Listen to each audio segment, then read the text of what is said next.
I'm back for part two of the questions from Instagram. So let's just hit it. First question, how many calories should I be in a deficit to lose a pound?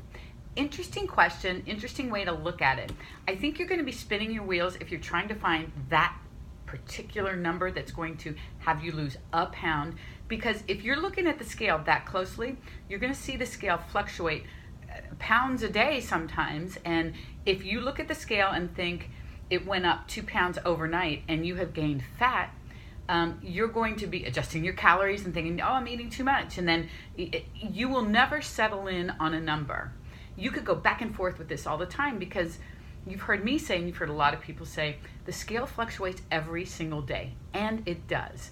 So instead of looking at it that way, maybe look at it in the overall big picture. Get in a modest calorie deficit, stay there for at least 30 days, maybe longer, track your progress, especially your weight and your measurements, super important, and see what the trend is, and then make adjustments after an extended period of time. Give it a chance. Because I think what happens is everyone's trying to find the exact number that will work for them, and you will only find that through trial and error. That's it. So I recommend taking your weight times 11, 12, something like that, and start there. Stick with that for at least 30 days. Be consistent with it, track accurately, monitor your progress, and then make some decisions after that. All right, next question. Will I have extra skin if I lose 10 kilograms in 2 months? Wow, I don't know. I don't think any of us know. So much of the whole loose skin thing is based on genetics anyway. 10 kilograms in 2 months. So what's that, 22-ish pounds in 2 months? You know what, I don't know. Could you have a little bit? Maybe. But I would not think of it in that way. I would not put any timelines on this. Just get in your deficit, be consistent, do your thing, take things nice and slow, and see what happens. I think loose skin comes into play with large amounts of weight, even over a long period of time, and genetics on top of all of that. So it may not, I don't honestly know. And the only way you're gonna know is to try. But I would try to slow the process down, keep active, keep nutrition where it needs to be, and see what happens. And if you have loose skin, you have loose skin. It's okay. I have loose skin. It's okay. It's okay. It's us. It's part of us. Okay. How to calculate macros? Well, I've talked about that a lot. If your goal is fat loss, really calories are your number one thing. Protein is your number two. Fats and carbs will fall into place if calories and protein are in check. So calorie deficit, I have several posts on how to calculate a calorie deficit.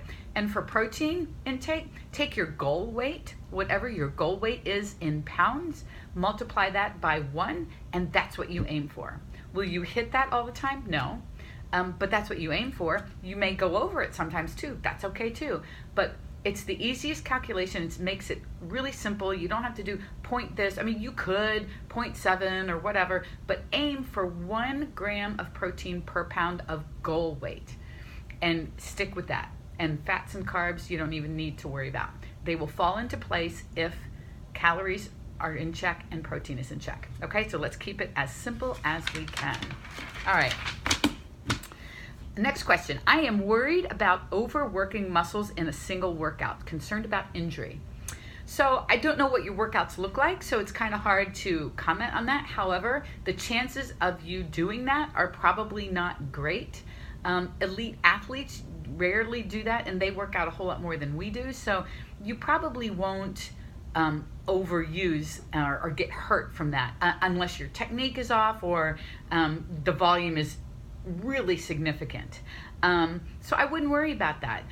If you are really concerned about it, then if you're doing like body part workouts, stop doing that and go to a more overall approach, like an upper body, where you're working different muscle groups all the time. That could be something that would help you feel better about something like that. But yeah, just back off the intensity, but it's doubtful that you will overwork muscle groups. But again, I don't know what your workout is, so it's hard to comment on that. But if you are doing those body part workouts, maybe scale it back and do some overall upper body versus lower body workouts. How to recover from a ligament injury? Well, I'm not a doctor. So I'm not going to tell you what to do from a ligament injury. I'm not a doctor. I don't know what your injury exactly is. So my recommendation is, if you have a diagnosed ligament injury from a doctor, then you need to work with your doctor. You need to ask your doctor for some recommendations, and your doctor should, I hope, have recommended some sort of physical therapy for that injury, and you do that. It would be irresponsible of me to comment anything more specific than that, because I just don't know, and I'm not an MD, okay? But best of luck to you in your recovery. What kind of exercise is suited for a thin female who is 42 kilograms? Any exercise is suited for a thin female or a thin male, or, there aren't any male and female exercises. So depending on what your goals are, if you want to get stronger, you do big compound moves just like anybody else. Squats, deadlifts, presses, do some big pulls. All those kinds of exercises are good for you as they are good for anyone else. I don't want you to think that because you are a thin female that there are certain exercises you should do versus someone who maybe is not as thin as you at all. The amount of weight you use in those exercises could very well be significantly different.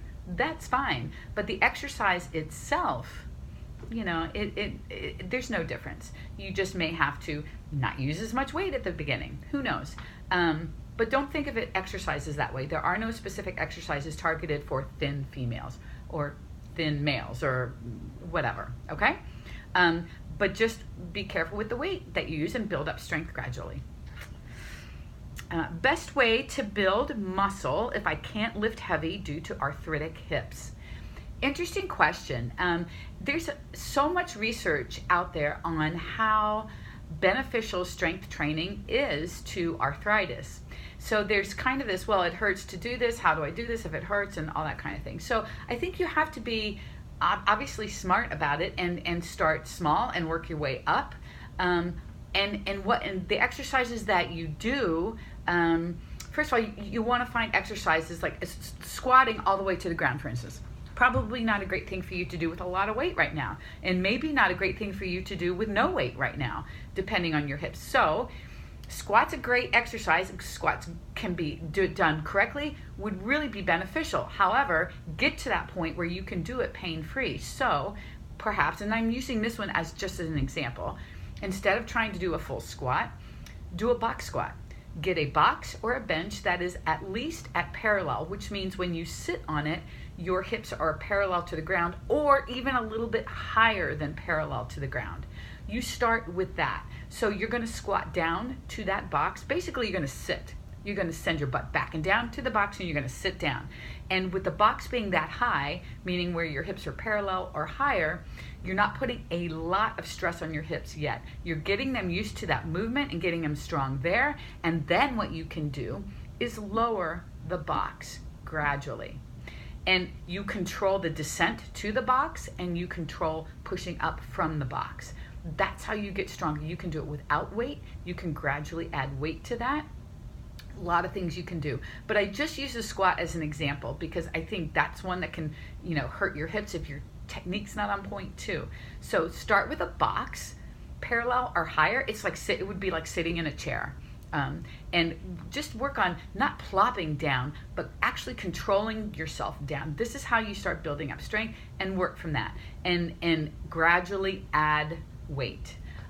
Just an example of how you could have some exercises and build up some strength and get your hips nice and strong.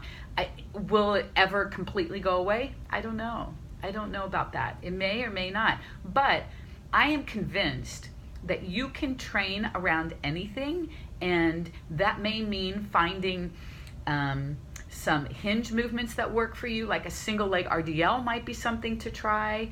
That might be a little bit easier on your hips. Some dumbbell RDLs might be something to try as well. You try exercises that feel good right now, and then build up strength with those. And then if upper body's not an issue, you go crush some upper body. I mean, you crush the crap out of upper body too, okay? And then you find what works with you lower body. But you can train around everything, and I'm convinced that strength training, when done correctly, will certainly help benefit that arthritic hip. Will it cure it? Probably not, but it's certainly going to help it for sure.